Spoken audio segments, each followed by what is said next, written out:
यीशु की कहानियों के एक और एपिसोड में प्रेयर ग्रुप इन जीसस के पेज पर आप सभी का एक बार फिर से स्वागत है।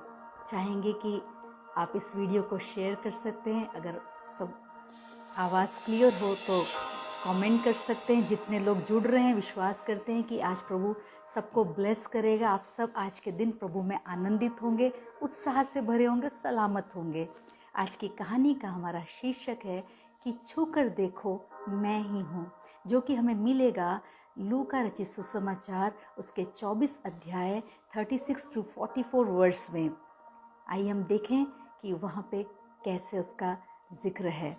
वह अभी ये बातें सुना रहे थे कि ईसा खुद उनके दरमियान आ खड़ा हुआ और कहा, तुम्हारी सलामती हो।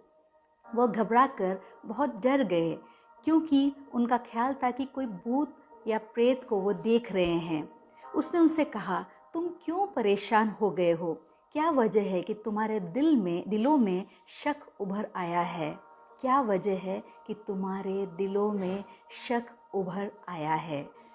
अरे मेरे हाथों और पैरों को देखो कि मैं ही हूँ। मुझे छूकर देखो, मैं ही हूँ।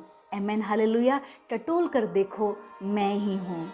क्योंकि भूत के गोश्त और हड्डियाँ नहीं होती, जबकि तुम मेरे जिस्म को देख रहे हो। आमेन, हालेलुया। यह कहकर उसने उन्हें अपने हाथ और पैर दिखाए।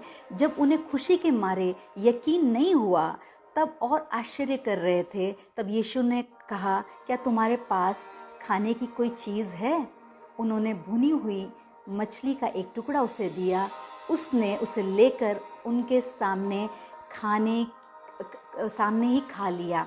आमेन, हालेलुया।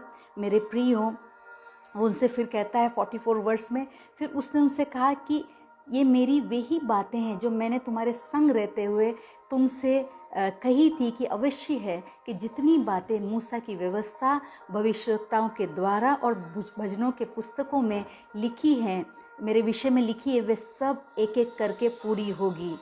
प्रियो, जितनी बातें परमेश्वर के विषय में कही गई, बाइबल में लिखी गई, वे सब एक एक करके पूरी होगी। हालेलुया। यीशु की मृत्यु के बाद वो तीसरे दिन जब जी उठे थे, कुछ स्त्रियां उस कब्र के पास गई थी। उन्होंने देखा था कि वहाँ पे लाश नहीं है। उन्होंने अपनी आंखों से यीशु को जिंदा नहीं देखा था। तब फरिश्ते वहाँ जाहिर होकर वहाँ कहते हैं कि यीशु जिंदा हैं। आमेन, हालेलुया। वे सब आपस में बात कर रहे होते हैं। प्रभु खुदावंद उनसे कहता है कि अरे नादानो, तुम इतने नादान क्यों हो कि तुम्हें उन तमाम बातों पर यकीन नहीं जो नबियों ने फरमाई थी। हालेलुया। कि अवश्य नहीं था कि मसीह ने दुख उठाकर अपनी महिमा में प्रवेश करा है। हालेलुया। प्रभु, हम देखते हैं कि इस कहानी में यहाँ अपने करीबियों को प्रभु बार बार स्मरण कराने की कोशिश करता है, यकीन दिलाने की कोशिश करता है, प्रयास करता है कि उनका जो विश्वास है वह दृढ़ हो जाए। हालेलुया। उनसे बातचीत करता है। जब प्रभु उनसे रूबरू होता है, जब वे घबरा जाते हैं, तो प्रभु उनसे कहता है कि तुम सलामत रहो।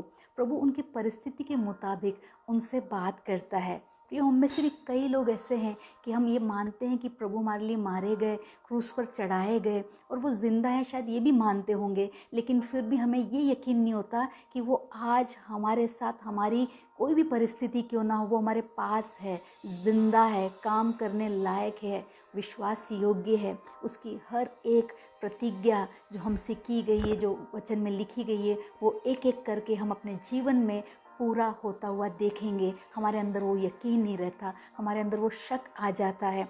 वो जो चेले थे, वो आपस में बातचीत तो करते थे कि सचमुच यीशु जिंदा है, लेकिन जब यीशु सामने आ गया तो उनके अंदर वो शक था, जिसके कारण वो उन्हें भूत प्रेत नज़र आ रहा था। लेकिन प्रभु ने भूत प्रेत का ही एग्जाम्पल देकर उन्हें समझाया कि देखो, भूत प्रेत के तो हड्डियाँ नहीं होती, भूत प्रेत के जिस्म नहीं होता, मेरा तो तुम जिस्म देख रहे हो। आमेन, हालेलुया। प्रभु अपने चेलों को बार बार ये स्मरण कराता रहा। हालेलुया। चेलों से जब वो जिंदा था तो कितनी ही बातें कही थी, चेले मानते भी थे, उन्होंने आश्चर्य कर्म को देखा भी था, लेकिन इस बात पर पूरा यकीन नहीं कर पाए कि यीशु तीसरे दिन जी उठा। हालेलुया। हम देखते हैं मार्क में 16 उसके 24 में कि वहाँ पे वो 11 चेलों के सामने रूबरू हुआ जब वो भोजन कर रहे थे, तो उन्हें उनके अविश्वास के लिए प्रियो डांटता है। तो वो अपने लोगों को जिसे वो अपना जानता है, वो उनके अविश्वास के लिए उन्हें डांट भी सकता है। उन्हें डांट के कहता है कि तुम्हें तो जगत में जाकर सुसमाचार देना है। हालेलुया। और जो विश्वास करेगा वो उद्धार पाएगा। अरे तुम्हें ही जब यकीन नहीं होगा तो तुम जगत में जाके क्या सुसमाचार को दोगे? जब तुम्हें ही यकीन नहीं कि मैं ज़िंदा हूँ, तब मेरे विषय में दूसरों से कैसे कहोगे कि हाँ हमने प्रभु को देखा है ज़िंदा, वो हमारे लिए कार्य करता है, वो तुम्हारे लिए भी करेगा। हम ऐसा कब कह पाएंगे? हालेलुया। बहुत ज़रूरी है प्रियो उस यकीन को हर एक दिन रिन्यू करना। परमेश्वर का वचन कहता है कि वो आत्मा है, इसीलिए हम उस आत्मा में ही उसे ज़िंदा देख सकते हैं।